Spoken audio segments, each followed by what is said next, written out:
성부와 성자와 성령의 이름으로 아멘. 예수님과 어머니 하나 되신 성심을 통해 아버지 뜻 안에서 기도드립니다. 사랑을 하나님 아버지, 아버지가 계셔서 너무 감사합니다.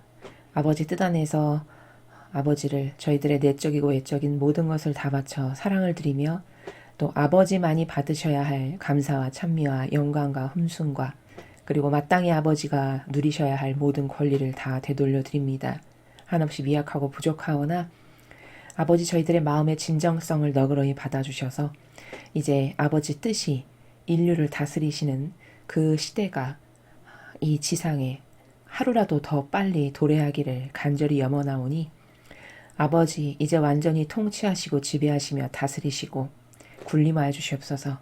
아버지 뜻을 거스르는 모든 마귀의 세력, 적그리스도와 그리고 카발 세력과 그리고 빨갱이 이 무신론의 마귀와 이 모든 세력을 하나도 남김없이 뿌리째 캐내어 완덕의 어머니 발 아래 봉헌드리며 예수님의 늑방에 묻고 지옥의 불구덩이 속에 집어 던지오니 아버지께 모욕과 역경을 드리는 이 마귀 세력 위에 불을 뿜으시어 모두 불살라 주시옵소서.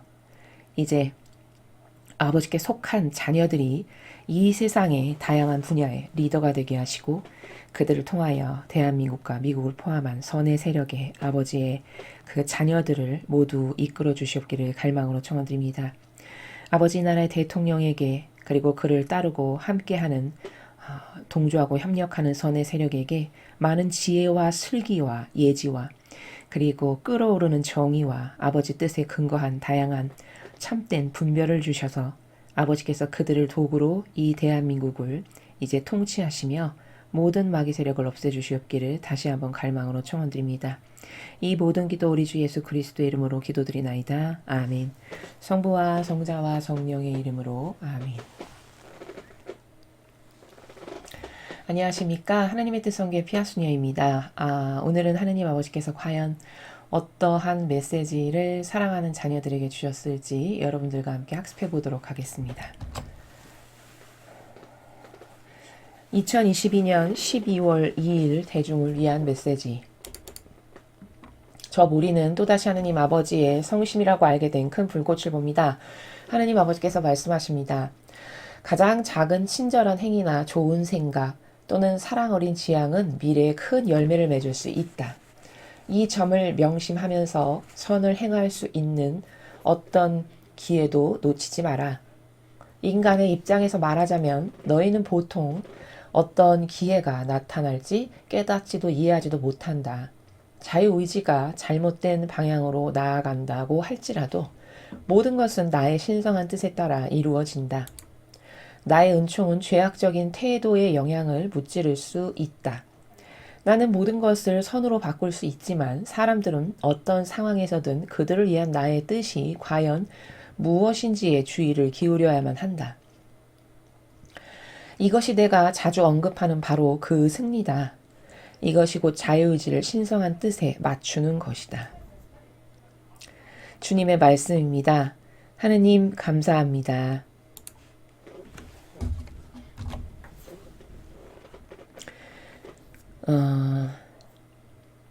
오늘 아버지께서 주시는 메시지는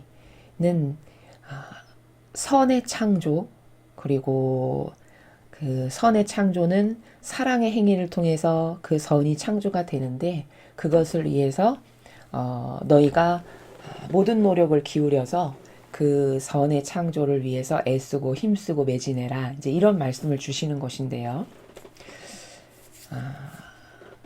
먼저 하느님과 인간의 관계를 좀 살펴보면요. 아버지는 어떠한 목적으로 인간을 창조하셨냐면은 먼저는 여러 가지 다양한 관점이 있는데 그 중에서 이제 이 오늘의 메시지에 중점을 해서 여러분에게 말씀을 드리면 선의 창조를 위한 거거든요. 아버지의 목적은.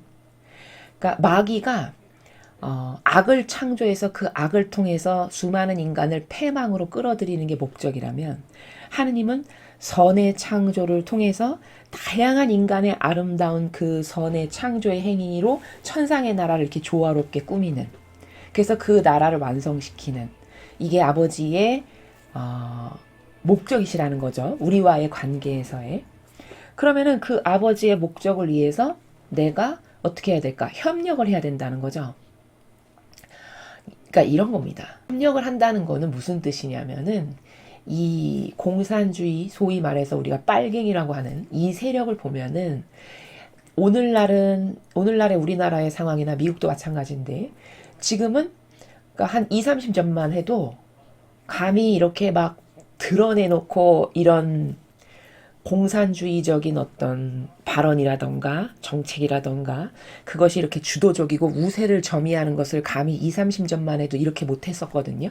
근데 지금은 보면 막 공공연히 말하고 막 드러내놓고 하고 막 그들이 막 득세하고 힘을 쓰고 이런 나라가 돼버렸죠.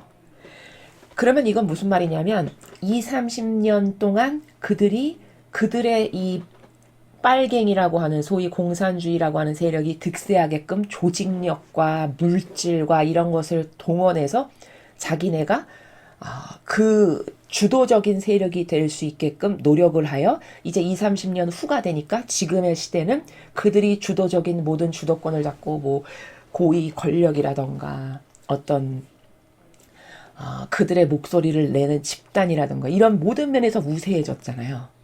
그럼 그들의 나라를 건국하기 위해서, 건설하기 위해서 많은 협력과 동조와 하나됨으로 이 우세한 자기들만의 세계를 마련한 거죠. 건설한 거죠.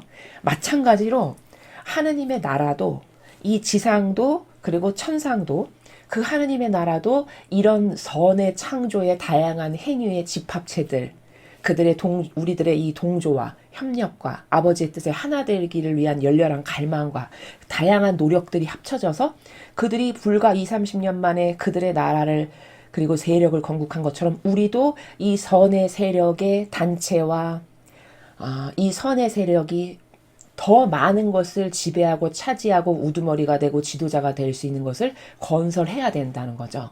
그래야 하느님의 나라가 이 지상에 빨리 온다는 겁니다. 우리는 보통 하느님의 나라가 어서 오세요. 기도는 열심히 하지만 물론 기도가 필요하죠. 하느님의 나라를 건설하는 것은 우리의 열렬한 갈망을 토대로 아버지께서 해주실 수 있는 것이니까. 근데 문제는 아무 노력도 안 하고 손 놓고 그냥 가만히 맨날 하나님의 나라가 오셔서 이렇게 하는 것은 너무 소극적인 거라는 거죠. 그러면 그 시간이 더디게 올 수밖에 없다는 겁니다. 그 시간을 빨리 앞당겨서 더 빨리 나라가 더 패망하고 더 지금보다 어려운 세력 어떤 처지에 놓이기 전에 더 빨리 하느님의 뜻이 다스리시는 아름다운 정말 완벽한 우리가 그렇게 열렬히 갈망하는 시대가 세상에 빨리 오게 하려면 나도 거기에 동참하여 그 아버지의 뜻이 원하시는 선의 창조를 통해 이 세력을 크게 하고 공고히 하고 견고하게 하고 그래서 그런 사람을 많이 모아들여서 하나 되게 하는 거 이게 너무 중요하다는 겁니다. 우파는 즉 선의 세력은 이런 것에 대한 관념이 별로 없고 굉장히 소극적이죠. 그렇죠. 이 좌파라고 세상 사람이 말하는 이 악의 세력은 그런 것에 있어서 굉장히 단결과 결집력이 세요. 강하고 자기네끼리 똘똘 뭉치는 이런 게 굉장히 잘 되죠. 그거는 수십 년 동안 그런 전략과 전술을 통해서 그들이 자신만의 세상을 만들기 위해서 이제 터득이 돼서 그런 거고 우리 선의 세력은 그렇게 세상이 그래도 선의 세력으로 잘 흘러가겠지 믿거려니 하는 그냥 내 마음과 같겠지 이런 착한 마음으로 그냥 그런 것을 한 번도 해본 적이 없기 때문에 전략이라든가 전술이라든가 어떤 것을 구현하는 프로세스라든가 이런 게 없는 거죠. 그래서 여러분은 여러분이 지금의 위치에서 하실 수 있는 적극적이고 열정적인 노력들을 많이 하셔야 된다는 거죠. 저는 기도밖에 할 수가 없어요. 그러면 기도의 양을 늘리시고, 그쵸? 저는 이렇게 할 수 있는 게 이것밖에 안 돼요. 그럼 지금 할 수 있는 것에 2배를 하면 되죠. 3배를 하면 되고. 또 젊은 분들은 가서 우파의 채널이나 선의 세력에게 힘을 좀 불어넣어주고 막 댓글도 달고 좋아요도 표시하고 거기서 뭔가 운동을 한다 그러면 좀 모여들고 하나 되고 집약되는 어떤 힘도 보여주고 이런 게 필요하다라는 겁니다. 그리고 그렇게 열정적이고 적극적인 노력을 통해서 선의 나라가 선의 세력이 하루빨리 구현되는 거지 그냥 소극적이고 어떤 피동적인 그런 자세는 별로 하느님께서도 옳게 보시지 않는 그런 것이다라는 것을 여러분에게 먼저 말씀을 드립니다. 그래서 지금 첫 줄을 보시면요. 아버지께서 이런 말씀을 하시죠. 가장 작은 친절한 행위나 좋은 생각 또는 사랑 어린 지향. 이거는 미래에 큰 열매를 맺을 수 있다. 이렇게 말씀하십니다. 그러면은 여기 보면은 뭐 친절한 행위 하나, 굉장히 보잘것없는 작은 것이죠, 그렇죠? 또는 좋은 생각, 그냥 생각 한번 하는 거잖아요. 이것도 보잘것없는 작은 거라는 걸 지금 표현하시는 거죠. 또 사랑 어린 지향, 사랑 어린 지향이라는 거는 뭘까요? 거룩한 사랑을 내가 구현하기 위해서 저 사람이 조금 어려워 보여. 그러면 내가 가진 걸 좀 이런 거 하나 나눠줘야겠다. 이런 게 사랑 어린 지향이죠. 그런 거는 미래에 큰 열매를 맺을 수 있다고 하셨어요. 그러니까 이 첫 번째 줄에서 말씀하시는 원리가 뭐냐면은 인간이 봤을 때는 별것 아니네 라는 거라는 거예요. 근데 본질의 나라에서 즉 천상에서 아버지가 다스리시는 나라에서 봤을 때는 그 별것 아니네 라고 하는 작은 사랑의 행위 하나가 그거 하나로 창조가 일어난다는 거죠. 이것은 여러분의 마음에 더 와닿게 제가 설명을 드린다면은 이런 예시가 적절할 것 같은데요. 예를 들어서 루이사 피카레타 천상의 책을 쓰신 분이잖아요. 그분이 100년 전에 천상의 책을 그 예수님이 주시는 말씀을 받아 적었을 때는 어떻게 생각했을까요? 이렇게 생각했을 겁니다.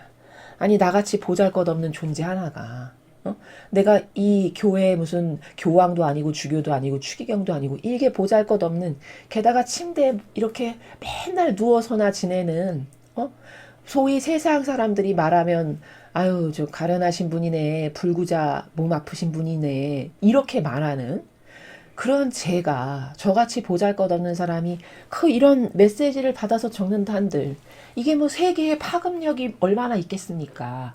이런 생각을 하기 쉽다는 거죠. 그리고 실제로 천상의 책을 보면요. 그 루이사 피카레타 그분께서 예수님께 이런 말씀을 드리는 언급하는 장면이 실제로 나와요. 뭐라고 말씀하시냐면 어느 날 예수님이 오셨는데 이렇게 이야기를 해요. 주님, 아니 왜 저한테 오셔서 이런 메시지를 주세요? 이왕이면 모든 사람에게 막강한 파급력과 영향력을 끼칠 수 있는 교황에게 가서 말씀하시거나 아니 주교나 추기경에게 가서 말씀하시면 되죠. 그러면 그 사람이 주님이 나에게 오셔서 이런 말씀하셨습니다. 그냥 한마디만 하면은 전 세계 카톨릭 신자 모든 사람이 교황님이 주님의 말씀을 받들었는데 이런 말씀을 주셨대. 이러면서 열심히 따를 것 아니겠어요. 파급력이 얼마나 크겠습니까? 이런 말을 해요. 그러니까 그분이 나같이 보잘것없고 변변치 않은 인간에게 이런 걸 주신다 해서 그게 뭐 이렇게 큰 영향을 끼치겠어라고 그 의중을 가지고 있었다는 게 느껴지죠. 그렇죠? 그 부분이 실제로 나옵니다. 근데 생각해 보세요. 그 당시에는 100년 전에는 정말 보잘것없고 별 볼 일 없는 한없이 부족하기만 한 인간 하나가 그 예수님과의 깊은 교감을 통해서 그 하나님의 뜻이 어떻게 세상을 다스리기를 원하시고 아버지의 뜻 나라가 얼마나 아름답고 고결한 세계인지를 적어놓은 그 중요한 말씀이 지금 우리에게 엄청난 파급력과 영향력으로 천상의 나라를 어떻게 준비하면 되는지를 가르쳐주고 계시잖아요. 그리고 많이 퍼져서 천상의 책을 많은 사람들이 점점 알아가고 있고 그걸 궁금해하고 배우기를 열망하고 갈망하잖아요. 왜냐하면 그 책에 담겨 있는 아버지의 뜻 나라라고 하는 것이 도대체 어떤 세계일까? 어떻게 아름답고 고결한 정신세계일까? 그 나라가 빨리 왔으면 좋겠다. 나도 그런 정신세계를 구현하면서 좀 살아봤으면. 이런 갈망과 열망을 불러일으키면서 점점 파급력이 있고 복음 효과가 지금은 많이 나타나고 실제로 많은 사람들이 알고 있죠. 근데 이렇게 불과 자신이 예수님과의 그 깊은 영적 교감을 통해서 받아 적은 말씀이 이런 파급력을 끼칠 거라는 거를 그분은 그 당시에는 몰랐던 거죠. 그렇죠. 근데 그 작은 한 사람의 희생의 행위를 통해서 엄청난 그 희생의 행위가 사랑의 행위로 창조가 일어나서 이제 그게 우리에게까지 이렇게 와서 우리가 그 말씀을 듣고 배우고 학습하고 그 나라가 빨리 오기를 갈망하는 이런 시대가 됐죠. 그러면 그 작은 행위 하나가 큰 열매를 맺은 거죠. 여기 지금 첫 번째 줄처럼. 또 다른 비유 하나로 아주 직접적으로 여러분이 이해하실 수 있는 건 이런 거예요. 예수님을 보십시오. 예수님이 불과 2000년 전에 홀로 이 세상에 오셔서 기껏 하실 수 있었던 게 그 이스라엘 그 동네를 돌아다니시면서 복음 전파하신 게 다였어요. 그것도 3년이라고 하는 그 짧은 시간밖에 공생활을 하지 못하셨죠. 그렇죠? 그러면 인간적 관점으로 봤을 때는 굉장히 보잘것없는 작은 행위예요. 그렇죠? 그러면 이 대한민국이라는 나라는 와보지도 않으셨고 알지도 못했던 2000년 전에 그 작은 행위 하나, 그리고 자신을 산 희생제물로 완전히 내어 바쳐서 스스로를 아버지 뜻의 산 희생제물로 봉헌드림으로써 온 인류의 죄악을 다 용서해 주십시오라고 하는 그 예수님의 단 한 명의 행위 하나가 전 인류의 죄악을 다 용서받기에 합당한 것이 됐고, 그 2000년 전에 이스라엘에서 돌아다니시면서 말씀하셨던 그 복음이 오늘날 우리 이 대한민국이라고 하는 이 동방의 작은 나라까지 퍼져가지고 지금 가톨릭 신자가 무려 대한민국에 500만 명이 넘습니다. 인구의 10분의 1이에요. 이 나라 인구가 대략 제가 알기로 한 5200만 정도 된다라고 하거든요. 근데 500만이 넘는 걸로 알고 있어요. 공식 기록된 신자의 수가. 그럼 10분의 1이죠. 그렇죠? 무려 10명 중에 1명은 이 대한민국에서 지금 살아가는 국민 중에 10명 중에 1명이 가톨릭 신자라는 거죠. 그럼 2000년 전에 예수님께서 홀로 사랑의 산 희생제물로 내어 바치신 그 인간적인 관점으로 봤을 때는 보잘것없는 그 봉헌 하나가 전 인류에 퍼져서 온 인류가 구원받기 합당하고 그 복음까지 퍼져서 이제 그렇게 아버지의 뜻을 갈망하고 아버지께 속한 자녀로서 살아가기를 원하는 주님의 자녀가 이렇게 많이 늘어났다라는 거죠. 그러면 그게 큰 열매를 맺은 거죠. 바로 이렇게 인간적 관점으로는 그거 뭐 그렇게 큰일이겠어? 뭐 그렇게 그게 대단한 거겠어? 라고 생각하는 것은 인간의 관점으로 봤을 때나 그러한 것이지, 그런 열매를 맺게 하고 퍼지게 하는 건 다 누가 하시는 거죠? 그렇죠. 아버지가 하시는 겁니다. 그냥 우리는 특히 하느님의 일꾼이라면 단순히 아버지의 뜻 씨앗을 뿌리는 일을 하는 거예요. 그러면 그게 자라나고 싹이 트게 하고 열매 맺게 하시는 분은 하느님 아버지시다. 그러니까 여러분도 마찬가지로 여러분이 이런 주님의 말씀이나 아버지의 뜻을 누구에게 전할 때 내가 이런 거 뭐 하나 한다 해서 뭐가 그렇게 대단하겠어, 이렇게 생각하는 것은 굉장히 인간적인 관점이고, 그런 작은 선행이나 어떤 친절한 행위나 아버지의 뜻 진리에 근거한 좋은 생각이라든지 또 아버지가 기뻐하실 거야, 이런 선행을 하면 좋아하실 거야 라고 하는 어떤 사랑 어린 지향으로 뭔가 내가 그 영혼을 위해서 희생을 한다든가 고통을 감수한다든가 이런 건 큰 열매를 맺을 수 있으니까 너는 이런 것에 매진하고 이런 것에 뭐 회의를 갖거나 그러면 안 되고 열심히 해야 된다라는 말씀을 지금 첫 번째 문장에서 하시는 거라는 거죠.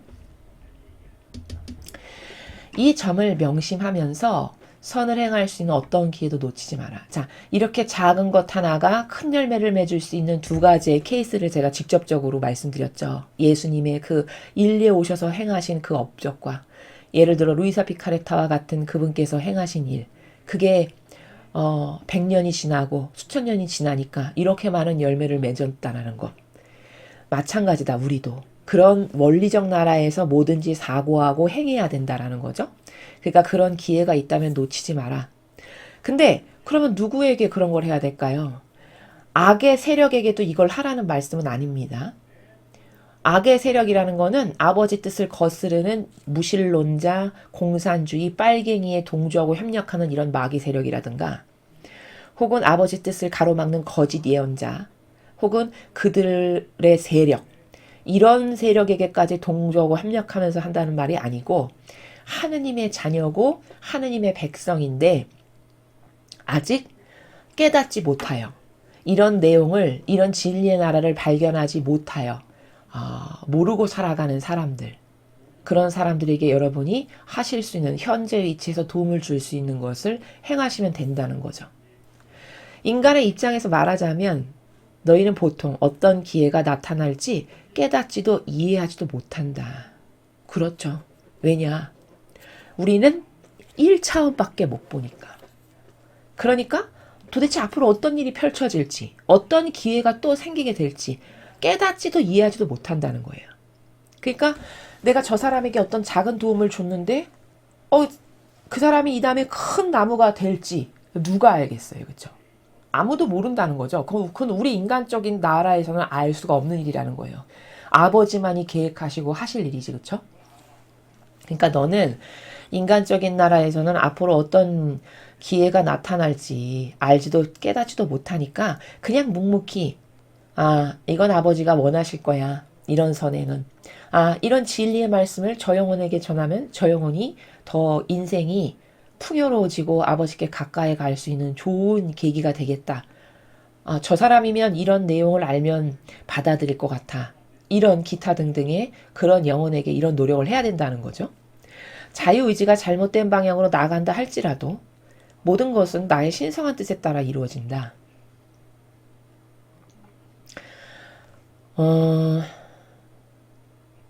이게 무슨 말씀이냐면은 설사 자유의지가 잘못된 방향으로 나간다 할지라도 모든 것은 나의 신성한 뜻에 따라 이루어진다. 이런 거죠. 내가 어떤 영혼에게 아버지 뜻 안에서 사랑의 행위 실천을 하고 노력을 했어. 근데 실패했어. 현재 내 관점으로 봤을 때는 반향이 없어. 예를 들어 그 영혼에게 내가 이런 노력을 많이 했는데 반향이 없고 실패했다라고 보여져요. 근데 그렇다 하더라도 너는 절망할 필요 없다. 왜? 그리고 포기하지도 말아라. 왜? 그가 10년 후에 되돌아올 수도 있고, 그쵸? 20년 후에 되돌아올 수도 있잖아요? 왜냐면 뒤늦게 깨닫는 사람도 있을 수 있으니까. 그건 사람마다 차이가 다 다른 거니까요. 어떤 획기적인 기회가 생겨가지고 그 영혼의 마음을 움직일 수도 있는 거니까요. 그쵸? 그러니까 그렇게 될 수 있으니까 그게 바로 아버지의 신성한 뜻에 따라 이루어진다는 게 그런 말씀입니다. 그러니까 너는 절망할 필요도 없고 포기할 필요도 없고 그냥 네가 현재 위치에서 할 수 있는 말을 묵묵히 충직하게 수행해라. 혹시 아니 그가 이 다음에 되돌아올 수도 있고 또 좋은 반향을 해서 다시 그 영혼이 나에게 가까이 다가올 수도 있는 그런 것은 모르고 다 나의 뜻에 의해서 그 모든 일이 일어날 뿐이니까 너는 너의 할 바를 묵묵히 너의 현재 위치에서 사랑 실천 저 사람을 위해서 내가 희생을 하고 수용을 하고 이런 것들을 해라라는 말씀이죠.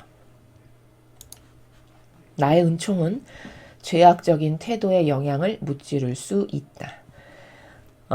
하느님의 은총이 딱 닿잖아요. 그러면 죄악적인 태도의 영향도 다 무찔러 주신다는 거예요. 그러니까 아버지 뜻은 어떻게 있을지 모른다는 거죠. 그 대표적인 예가 누굽니까? 바오로 사도죠. 그렇죠? 아주 직접적인 대표적 인물이 바오로 사도죠. 그 바오로 사도가 하느님의 일꾼이 될 거라는 거를 그 당시에 사람들이 알았을까요? 절대 몰랐을 겁니다.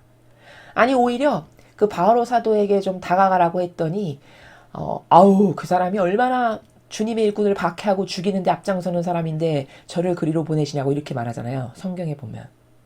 그 정도로 아버지의 백성과 자녀를 핍박하는데 둘째가라면 서러웠던 사람. 그 정도로 적극적이고 열정적이었던 사람이죠. 그렇죠? 근데 그 영혼에게 아버지의 은총 하나가 딱 닿으니까 죄악적인 태도의 영향을 다 묻지는. 여태까지 오해가 있어서 자기가 그렇게 그리스도교 신자를 열렬히 박해하고 잡아 가두는 거를 자기는 하느님의 뜻을 잘 수행하는 거라고 그 사람이 생각했던 거죠. 오해가 있었던 거죠. 쉽게 말하면. 근데 그 아버지의 은총 하나가 그냥 딱 닿아서 오해를 싹 벗겨내니까 그 즉시 터닝하잖아요. 그렇죠? 그리고 하느님의 아주 충직한 일꾼으로 그 나머지 인생을 완전히 180도 정반대적 삶을 살죠. 그러면 그게 인간적으로 가능한 일이겠습니까? 그건 불가능한 거죠. 사람의 힘으로는. 여러분 어떤 사람이 아무리 논리적인 말로 누구에게 설득을 한다 한들 그 사람이 아주 논리정연하게 설득을 해도 그 말을 따를 사람이 요즘 같은 세상에는 더더욱 없습니다. 왜 다 개인주의, 이기주의, 자기 뜻이 더 똑똑하고 대단하다라고 생각하는 그런 형태적 삶을 살잖아요. 대다수의 사람이. 그런 시대에 뭐 누가 어떤 강요를 한다 한들 그 사람의 말을 따르겠습니까? 그런 건 불가능한 것이고 하느님의 은총이 저 영혼에게 닿기를, 아버지의 뜻이 저 영혼 안에서 역사하기를, 그것을 위해서 기도도 해주고 여러분이 그런 일이 있을 수 있도록 아버지께서 그 영혼에게 다가가실 수 있도록 대신 배상과 보속도 하고 그 영혼을 위해서 기도도 하고 우리가 할 수 있는 거는 그런 거라는 거죠. 오히려 그렇게 노력을 하는 것이 맞다는 거죠. 그래서 그런 갈망과 희생의 크기가 차면 아버지께서 그때 이제 개입하실 수 있는 이런 것이지, 인간의 노력으로 무엇을 바꾸려는 노력을 하는 것은 참 어리석은 일이다. 이렇게 이해할 수 있습니다. 나는 모든 것을 선으로 바꿀 수 있지만 사람들은 어떤 상황에서든 그들을 위한 나의 뜻이 과연 무엇인지에 주의를 기울여야만 한다. 하나님은 마음 먹으면 뭐든지 다 하시는 분이기 때문에 모든 걸 다 얼마든지 선으로 바꾸실 수 있다라고 지금 말씀하시는 거예요. 당연하죠. 그렇죠? 당연하죠. 아니 바오로 사도 같은 사람 하나 되돌려서 주님의 일꾼으로 쓰는 게 그렇게 쉬운데, 그렇죠? 아버지 입장에서 보았을 때 뭐 못하실 게 뭐가 있겠습니까? 그렇게 모든 게 다 가능하지만 그럼에도 불구하고 사람은 어떤 나라에서 살아가야 되는 게 맞냐면 도대체 우리를 위한 아버지의 뜻이 무엇인지에 주의를 기울이면서 살아야 된다. 그러니까 이런 거죠. 아버지가 계획하신 뜻이 무엇일까? 아버지께서 계획하신 뜻만이 올바르고 퍼펙트하고 완벽하니까 저는 그 뜻만을 따르기를 원합니다. 그러니까 아버지, 설사 제가 무슨 뜻을 세우고 계획을 세운다 한들 이것은 인간적인 관점에서 봤을 때나 제가 생각했을 때나 옳은 거지, 아버지가 보셨을 때는 이게 다 옳지 않다라는 거를 저는 너무 잘 알고 있으니 아버지 뜻만을 이루세요. 제 안에서, 또 제 가족 안에서, 제 주변에 제가 사랑하는 사람들 가운데서 이런 마음가짐을 가지고 살아야 된다는 거죠. 그렇죠? 지금 아버지 말씀하시는 나라가, 다시 말해 아버지와 하나 돼서 그 아버지 뜻이 내 안에서, 내 가족 안에서, 내 주변에 있는 사람 안에서 이루어지기를, 너는 그런 내 뜻이 도대체 무엇인지를 주의를 기울이며 그것이 이루어지기를 바라는 나라에서 네가 나에게 반향도 하고 하나 되려는 노력도 하고 그렇게 살아야 되는 거란다. 물론 내가 다 선으로 바꿀, 얼마든지 지금 당장 손가락 하나만 이렇게 딱 하면은 다 바꿀 수 있지만 그렇게 안 하신다는 거예요.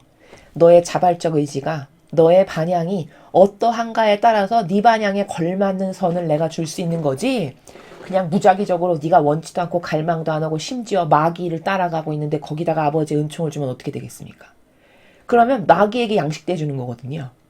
그렇기 때문에 내가 아버지랑 먼저 하나 되려는 의지가 있나, 올바르게 점검을 이렇게 해야 되는 거죠. 내가 지금 잘 살아가고 있는가라는 점검은, 첫째, 내가 내 뜻 다 버리고 내 뜻이 얼마나 쓰레기 같고 역겹고 저급하고 저열한 건지를 이제 깨달았는가.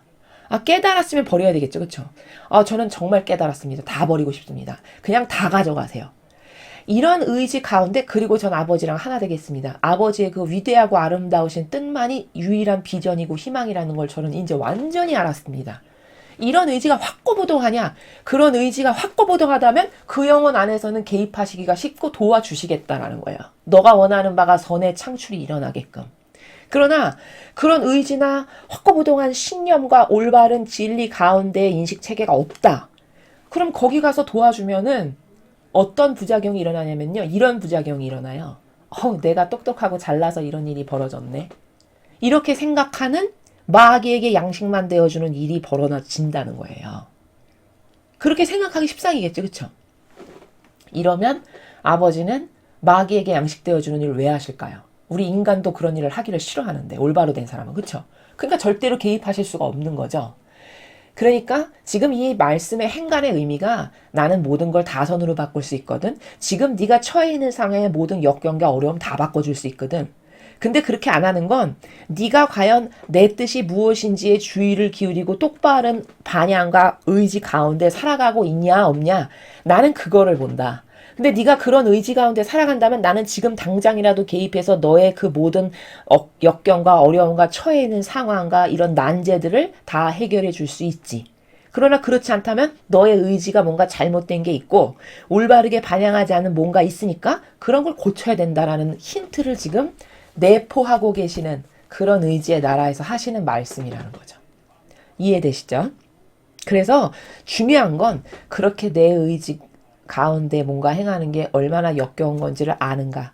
그래서 그걸 버리고 하는 의지가 확고부동한가. 그런 다음에 하느님 아버지와 하나 돼야 되는. 이게 중요하다는 겁니다. 이것이 내가 자주 언급하는 바로 그 승리다. 바로 이런 나라에서 반향하고 마음가짐이 올곧고 의지가 바르고 이런 영혼에게 내가 개입해서 그가 원하는 것을 아버지 뜻 가운데 이루어 주시는 그게 바로 내가 너에게 자주 언급하는 승리인데 하느님의 승리는 특징이 뭐냐면 인간은 이런 거 있잖아요. 노력을 좀 몇 번 했는데 너무 고통스러워. 달라지는 게 없고 개선되는 게 안 보여. 그럼 포기하죠. 그렇죠? 어떤 사람은 한 번 시도하고 바로 포기하는 사람도 있고요. 어떤 사람은 한 10번 시도했다 포기하는 사람도 있고 그냥 그 빈도수의 차이가 있는 거죠. 근데 하느님은 일단 뭐를 시도하셨죠? 내가 이것은 이렇게 해야 되겠다라고 아버지께서 딱 마음을 먹으셨잖아요. 그러면 고통스럽다라고 해서 절대 포기하지 않으시는 게 아버지 특징이에요. 그러니까 하느님이 위대하시고 멋있고 아름다우신 거예요. 인간에겐 그런 속성이 없지만 하느님은 내가 이거를 이렇게 해야지라는 아버지의 성성을 세워서 계획하시는 바가 있으시면 그것을 절대 어렵거나 고통스럽거나 열악하다라고 해서 포기하지 않으십니다. 반드시 이루시고야 마세요. 근데 아직도 안 이루어졌는데요. 그거는 때가 아직 이르지 않았거나 혹은 그걸 청하는 자의 반향이 올바르지 않거나 이런 기타 등등의 나에게 문제가 있는 것이지 그건 하느님에게 문제가 있는 게 아니에요. 이해되십니까? 혹은 일부러 안 주시는 경우도 있고 왜냐면 내가 이걸 줬다가는 제 영혼에게 더 유익하지가 않아 해서 청해도 안 주시는 경우도 있고 이렇게 다양한 케이스에 해당하는 거라는 거죠. 이해되시죠? 그러니까 하느님은 뭐를 결정하셨다. 그럼 절대 포기가 없으시다. 그러니까 그런 아버지께 내가 어떻게 반향해야 될까? 이런 문제가 우리에게 남아있는 거고 그런 과제를 내가 먼저 선수적으로 해결해야 되는 그런 문제들은 나에게 있는 거다라는 거죠. 이것이 곧 자유의지를 신성한 뜻에 맞추는 것이다. 그러니까 너도 너의 자유의지도 신성한 뜻에 맞추라는 건 무슨 뜻이냐면 내가 이렇지 않니? 고통스럽다고 해서 뭘 포기하거나 그렇지 않지? 그러니까 너도 너의 자유의지를 나의 신성한 뜻에 맞추렴. 즉 다시 말하면 너도 뭐를 하나 마음먹었어. 예를 들어 내가 저 영혼에게 하나님을 좀 알려야 되겠다. 혹은 저 영혼이 이런 어려움이 있는데 그런 걸 좀 도와줘야 되겠어. 해서 해야지 라고 세웠어요. 근데 그 영혼이 하다 보면은 이런 거 있거든요. 노력을 하다 보면은 그 영혼의 반향이 뜨뜨미지근하거나 혹은 반감 들게 하거나 이런 일이 빈번하게 있습니다. 특히 하나님의 일을 하다 보면 그런 케이스가 굉장히 많거든요. 그럼 보통 사람은 반감 들게 하거나 반향이 이상해. 그럼 끊어버리죠. 다시는 노력 안 하죠. 근데 그러면 안 된다고 지금 말씀하시는 거예요. 저 영혼에게 이런 것을 전달해야 되겠다라고 마음을 먹었으면 너도 나를 닮아서 너의 자유의지가 나를 닮아서 너도 고통스럽다라고 해서 포기하면 안 되고 네가 그 영혼을 위해서 할 바를 다 해라. 그러고도 반향이 나빠. 그럼 어쩔 수 없는 거고 네가 그 영혼을 위해서 할 바를 다 했어. 근데 지금은 반향이 나쁘지만 혹시 10년 후에 20년 후에 그가 어느 날 뭔가를 하나 깨달아서 돌아올 수도 있으니까 그러니까 너는 나를 닮아서 내 승리는 고통스럽다라고 해서 포기하지 않는 승리지 않니? 그러니까 너도 그것을 닮아서 어떤 치욕이 너에게 있거나 모욕이 있거나 고통이 다가온다거나 반감 드는 행위를 그가 해도 그냥 묵묵히 포기하지 말고 네가 할 수 있는 말을 다 하렴. 요런 나라의 말씀이 요 마지막 줄이라는 거죠. 이해가 되시죠? 그래서 오늘 이 전체 메시지의 특징은 사실 우리가 아버지께로부터 많은 사랑을 받았잖아요. 그렇죠? 그러면 또 어떤 분은 무슨 사랑을 받았나요? 저는 잘 모르겠는데 이렇게 사는 것도 어렵고 가난하고 힘들고 맨날 무슨 일만 생기고 그러는데요. 또 이렇게 말씀하실 분도 계시겠지만 그것은 인간적인 그 편협한 시각 있죠. 옹졸하고 이 좁은 근시안적 소경의 나라에서 살 때는 한도 끝도 없는 불평 불만이 나오는 것이지만 그게 거시적이고 원론적이고 근원적인 나라에서 봤을 때는 지금 당장은 그게 고통스럽겠지만 내 삶에서 일어나는 일들이나 나에게 어떤 보내주시는 문제들은 사실 다 내 영혼에게 필요해서 그런 일들이 있는 거거든요. 그렇기 때문에 사실은 하느님께로부터 무한한 사랑을 받고 살아가는 존재예요, 우리는. 이 이야기를 또 근원적으로 하려면 너무 많은 장황한 이야기를 해야 되니까 제가 오늘은 여기까지만 말씀을 드리지만 우리는 하나님으로부터 과분한 진짜 분에 넘치는 사랑을 받는 존재입니다. 그 단적인 예를 하나 여러분에게 말씀드리면 이 구원에 관해서도요. 여러분 생각해 보세요. 예를 들어 하나님과 우리는 부모 자식의 관계잖아요. 아주 단편적으로 쉽게 생각하면. 그런데 이 자식이 내 부모가 싫다라고 해서 뜯어져 나온 거잖아요. 내 발로. 그렇죠? 게다가 나올 때 조용히 나왔나요? 아버지가 만드신, 내 부모가 만드신 수많은 아름다운 창조의 나라의 시스템을 다 붕괴시키고 망가뜨리고 나도 내 아버지처럼 좀 뛰어나고 잘나보고 싶은데 이런 걸로 머리 이렇게 쳐들고 뛰쳐나간 자식이란 말이죠. 그렇지 않습니까? 그러면 반감 가지려면 한두 끝도 없이 가질 수 있죠. 보통의 인간적인 나라라면. 저거 자식이라는 걸 낳았더니 나에게 머리를 쳐들고 저러고 나가? 이러면서 얼마든지 반감 가질 수 있는 거거든요. 근데 하나님 아버지는 그렇게 안 하셨잖아요, 우리에게. 그 배은망덕과 모욕과 역경을 그지없이 드리는 이런 존재를 그것도 자식이라고 불쌍하고 가련하다라고 생각하셔가지고 하나밖에 없는 외아들의 목숨까지도 희생시키시면서 나를 다시 살리시려는 산 제물로 내어놓으셨잖아요. 여러분 생각해 보십시오. 이 별 볼 일 없는 이 인간의 자식도 부모 자식도 여러분의 자식을 누구를 위해서 산 희생제물로 내놓으라고 하면 여러분 선뜻 내놓으시겠습니까? 그럴 부모는 아마 없을 겁니다. 그렇죠?